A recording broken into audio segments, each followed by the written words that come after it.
Hello नमस्कार जय हिंद दोस्तों, मेरे चैनल में आपका बहुत बहुत स्वागत है। रक्त बहाकर श्रृंगार करूं, तलवार यहाँ खामोश नहीं, हम राणा के वंशज हैं, हार तो हमें कतई स्वीकार नहीं। जी हाँ मेरे दोस्तों, जीतने के जुनून से निकले हो और क्रांतिकारी बन के दिखाना चाहते हो और शिक्षक बनना चाहते हो, सरकारी कर्मचारी में उन्नति प्रगति करना चाहते हो और ध्यान रखना, सफलता कभी एक दिन नहीं मिलती लेकिन एक दिन ज़रूर मिलती है। अभी तक जो क्लास को लाइक एंड शेयर नहीं किए हैं वे अन्य लोगों को शेयर कर देना। तो चलिए डियर, शुरुआत करने जा रहा हूं आज के दिन की धुआंधार सेशन की। अच्छा लगे तो कमेंट जरूर करें। तो चलिए मंद मंद मुस्कुराहट के साथ आज के सेशन का पहला प्रश्न ये रहा। प्राथमिक स्तर पर एक अच्छे शिक्षक में सबसे महत्वपूर्ण विशेषता है। आपका ऑप्शन है पहला पढ़ने की उत्सुकता, दूसरा धैर्य और दृढ़ता, तीसरा विषयों का ज्ञान में दक्षता, चौथा शिक्षण पद्धतियों के ज्ञान की दक्षता। आपका उत्तर हो जाएगा दूसरा धैर्य और दृढ़ता। दूसरा सवाल है निम्नलिखित कथनों में से मानव विकास के संबंध में कौन सा कथन सत्य है। पहला है सामान्य से सामान्य की ओर, दूसरा सामान्य से विशिष्ट की ओर, तीसरा विशिष्ट से सामान्य की ओर, चौथा विशिष्ट से विशिष्ट की ओर। उत्तर हो जाएगा सामान्य से विशिष्ट की ओर। अगला सवाल है कोई बच्चा किस अवस्था में पर्यावरण से प्रभावित होने लगता है। पहला है बाल्यावस्था, दूसरा किशोरावस्था, तीसरा शैशवावस्था, चौथा प्रौढ़ावस्था। उत्तर हो जाएगा पहला बाल्यावस्था। अगला सवाल है निम्न में से किसने सामाजिक अधिगम सिद्धांत का प्रतिपादन किया था। पहला डोलार्ड, दूसरा मिलर, तीसरा पियाजे, चौथा बंदुरा और वाल्टर्ड। उत्तर हो जाएगा चौथा बंदुरा और वाल्टर्ड। अगला सवाल है मानव विकास के संबंध में पुनर्बलन सिद्धांत निम्न में से किसने प्रतिपादित किया था। पहला डोलार्ड और मिलर, दूसरा बंदुरा और वाल्टर्ड, तीसरा पियाजे और मिलर, चौथा इनमें से कोई नहीं। उत्तर हो जाएगा पहला डोलार्ड और मिलर। अगला प्रश्न है निम्न में से कौन सा सिद्धांत बाल विकास में वातावरण संबंधी कारकों को ही महत्व देता है। पहला है विकास क्रम की एकरूपता का सिद्धांत, दूसरा सामाजिक अधिगम सिद्धांत, तीसरा निरंतरता का सिद्धांत, चौथा परस्पर संबंध का सिद्धांत। उत्तर हो जाएगा सामाजिक अधिगम सिद्धांत। अगला प्रश्न है किसी बच्चे के विकास की प्रक्रिया आरंभ हो जाती है। पहला 2 वर्ष की आयु के बाद, दूसरा 5 वर्ष की आयु के बाद, तीसरा 7 वर्ष की आयु के बाद, चौथा माँ के गर्भ से ही। तो इसका उत्तर हो जाएगा चौथा माँ के गर्भ से ही। माँ के गर्भ से ही किसी बच्चे के विकास की प्रक्रिया जो है आरंभ हो जाती है। अगला प्रश्न है विकास कभी न रुकने वाली एक प्रक्रिया है, यह तथ्य संबंधित है। पहला निरंतर के सिद्धांत से, दूसरा व्यक्तिक अंतर के सिद्धांत से, तीसरा विकास क्रम की एकरूपता के सिद्धांत से, चौथा एकीकरण के सिद्धांत से।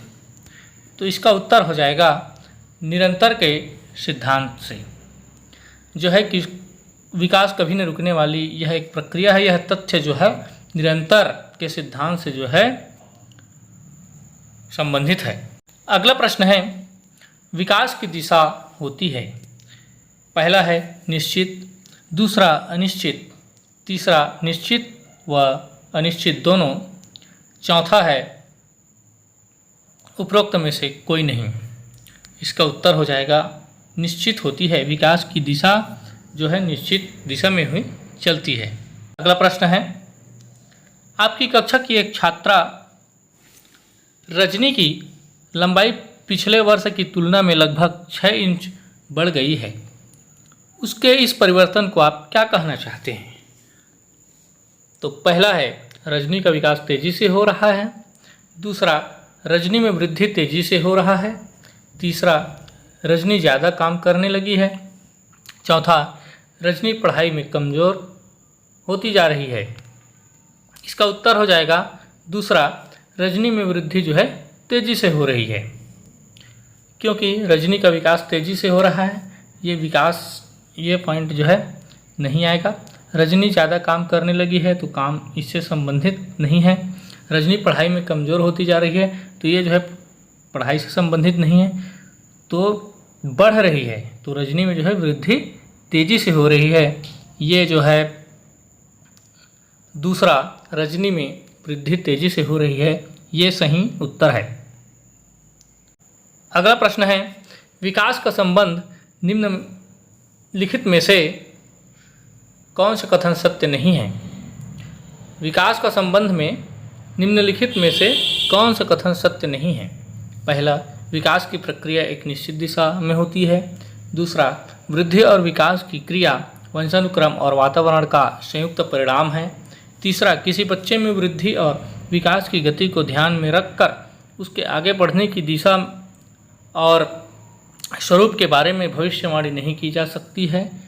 चौथा, विकास हमेशा सामान्य से विशेष की ओर चलता है। इसका उत्तर हो जाएगा तीसरा, किसी बच्चे में वृद्धि और विकास की गति को ध्यान में रखकर उसके आगे बढ़ने की दिशा और स्वरूप के बारे में भविष्यवाणी नहीं की जा सकती। यह ऑप्शन जो है सत्य नहीं है, बाकी सभी तीनों ऑप्शन जो है सत्य है। अगला सवाल है, विकास प्राणी में प्रगतिशील परिवर्तन है जो निश्चित लक्षण की ओर निरंतर निर्देशित होता रहता है। यह कथन निम्न में से किसका है? पहला है हर्लॉग, दूसरा जीन पियाजे, तीसरा ड्रेवर, चौथा फ्रायड। तो यह कथन जो है ड्रेवर का है, तीसरा इसका सही उत्तर हो जाएगा। अगला प्रश्न है, माता पिता से संतानों को प्राप्त होने वाले गुणों को क्या कहते हैं? तो पहला है वंश, दूसरा वंशानुक्रम, तीसरा वातावरण, चौथा इनमें से कोई नहीं। तो इसका उत्तर हो जाएगा वंशानुक्रम। माता पिता से संतानों को प्राप्त होने वाले गुणों को वंशानुक्रम कहते हैं। अगला प्रश्न है, आनुवांशिकता के मूल संवाहक माने जाते हैं। पहला है प्रोटीन, दूसरा विटामिन, तीसरा जीन्स, चौथा कार्बोहाइड्रेट। तो इसका उत्तर हो जाएगा जीन्स। जीन्स को आनुवांशिकता के मूल संवाहक माने जाते हैं। अगला प्रश्न है, वंशानुक्रम व्यक्ति की जन्मजात विशेषताओं का पूर्ण योग है। निम्न में से यह किसका कथन है? पहला है बी एन झा, दूसरा एच ए पेटरसन, तीसरा जीन पियाजे, चौथा जेम्स ड्रेवर। तो इसका उत्तर हो जाएगा पहला बी एन झा। यह कथन बी एन झा का है। अगला प्रश्न है, निम्नलिखित में से कौन सा बुद्धिमान बच्चे का लक्षण नहीं है? पहला, प्रत्येक नए परिवेश में स्वयं को समायोजित कर लेना, दूसरा अमूर्त रूप से हमेशा सोच विचार करते रहना, तीसरा लंबे निबंधों को बहुत जल्दी रट लेना, चौथा प्रवाहपूर्ण तथा उचित तरीके से संप्रेक्षण करना। तो इसका उत्तर हो जाएगा तीसरा, लंबे निबंधों को बहुत जल्दी रट लेना। यह जो है बुद्धिमान बच्चे का लक्षण नहीं है। अगला प्रश्न है, आपकी कक्षा का एक छात्र कक्षा में रोज अनुशासनहीनता करता है। आप इस समस्या के समाधान हेतु निम्न में से क्या उपाय अपनाएंगे? पहला, छात्र को रोज पीटेंगे जब तक कि वह कक्षा में अनुशासनहीनता करना नहीं छोड़ देते हैं। दूसरा, स्कूल से उसका नाम काटने के लिए प्रधानाचार्य को कहेंगे। तीसरा, उसके वंशानुक्रम तथा वातावरण का पता लगाकर उसका सही दिशा में मार्गदर्शन करेंगे। चौथा, उसको इलाज के लिए किसी अच्छे मनोचिकित्सक के पास ले जाएंगे। तो इसका सही उत्तर हो जाएगा तीसरा, उसके वंशानुक्रम तथा वातावरण का पता लगाकर उसका हम सही दिशा निर्देश में मार्गदर्शन करेंगे और बच्चे को सही राह पर ले जाएंगे। अगला प्रश्न है, बालक क्या है, वह क्या कर सकता है, उसका विकास क्यों नहीं हो रहा है आदि प्रश्नों के उत्तरदायी तत्व हैं।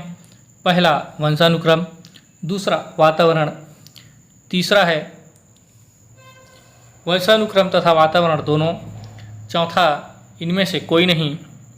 तो इसका उत्तर हो जाएगा, इसके जो है उत्तरदायी तत्व हैं वंशानुक्रम और वातावरण दोनों। तो इसका जो है तीसरा उत्तर सही हो जाएगा। अगला प्रश्न है, किसी छात्र का बौद्धिक विकास, शारीरिक विकास तथा संवेगात्मक विकास, उसकी विकास की प्रक्रिया का कौन सा कारक है? पहला आंतरिक कारक, दूसरा बाह्य कारक, तीसरा पहला व दूसरा दोनों, चौथा इनमें से कोई नहीं। तो इसका सही उत्तर हो जाएगा पहला आंतरिक कारक। यह जो है आंतरिक कारक में आता है। अगला सवाल है, चरित्र निर्माण को शिक्षा का एकमात्र उद्देश्य स्वीकार कर लेना से क्या हानियाँ हो सकती है? पहला व्यवहार कुशलता की अवहेलना होती है, दूसरा जीविकोपार्जन में सहायता नहीं मिलती, तीसरा व्यक्ति के सर्वांगीण विकास की अवहेलना हो सकती है, चौथा उपरोक्त सभी। तो इसका सही उत्तर हो जाएगा चौथा उपरोक्त सभी। तीनों सही आंसर हो जाएंगे। तो दोस्तों, वीडियो अच्छा लगा हो तो मेरे चैनल को अधिक से अधिक लाइक करें, शेयर करें और सब्सक्राइब करें